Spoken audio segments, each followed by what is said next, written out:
आप लोग वीडियो में देख ही सकते हैं कि पवन सिंह फिर एक बार और इमोशनल हो गए, अपने वाइफ को याद करके ही इमोशनल हुए होंगे। ये तो फैक्ट्स बात है और ये हमेशा होता है, जब भी कोई फैमिली फंक्शन होता है तो पवन सिंह इमोशनल हो जाते हैं। खैर, जब दो भाइयों की शादी है और उसमें भी पवन सिंह की शादी इतनी खराब, और नई जो शादी है ज्योति सिंह से, वो भी इतनी लचर शादी है कि इसमें भी कौन साथ है कौन दूर है ये भी कोई अंदाज़ा नहीं लगा सकता है। और दोनों के बीच में डिस्प्यूट झगड़े हमेशा इंटरनली चलते रहते हैं जो लोगों के बीच में नहीं आते।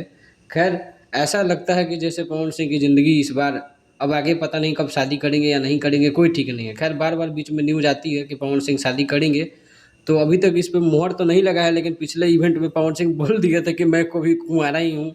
वहीं अब ज्योति सिंह को लेकर के कल से बहुत सारा कमेंट्स आने लगेगा इस वीडियो पे, फुटेज पे, कि एक जो पत्नी है उसका रिस्पेक्ट नहीं कर रहे हैं, जो है उसको वैल्यू ही नहीं दे रहे हैं, जो चली गई बार बार उसको याद करके रोते रहते हैं। तो खैर, आदमी इमोशनल होता है और जब यादें जुड़ी होती है तो आदमी का इमोशन बाहर ज़रूर आता है। आप भी अपनी राय ज़रूर दीजिएगा पवन सिंह पे। मिलते हैं अगले वीडियो में।